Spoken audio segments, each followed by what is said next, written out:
Behind me, there's a towering collection of elephants' trunks. What's this, I hear you ask? I thought they were trees. You're right, but what I just used to describe them is a metaphor.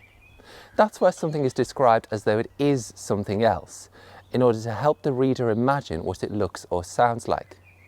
Looking at these trees, they are greyish-brown, smooth and tube-like, which is similar to the appearance of an elephant's trunk.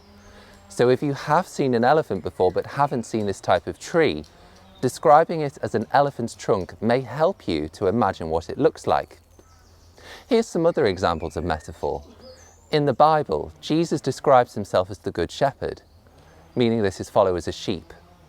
If his followers were literally sheep, they wouldn't understand what he was saying and would require double the amount of legs. But in ancient culture, a shepherd knew his flock very closely and loved each one individually. He would protect them from wolves and care for their individual needs. Therefore, Jesus uses a metaphor to show his care for his followers. Another example appears in Shakespeare's Romeo and Juliet, where Romeo sees Juliet on the balcony and says, "But soft, what light through yonder window breaks? It is the east and Juliet is the sun."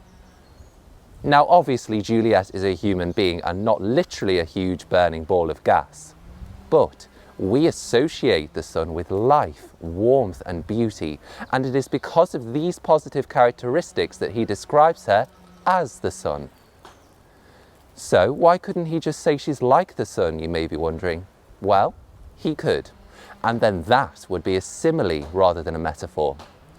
Similes also draw comparison between two things, but they describe something as being like something rather than being something.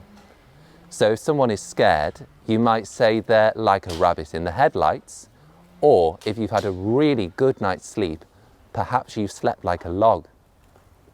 Going back to these trees, what similes can you think of? Look at the leaves. They're really pale when viewed from underneath. They're really tender, and they've got tiny silver hairs around the edges. Could they be like a huge cluster of grapes, or like tiny little sheets of silk the colour of lime candy?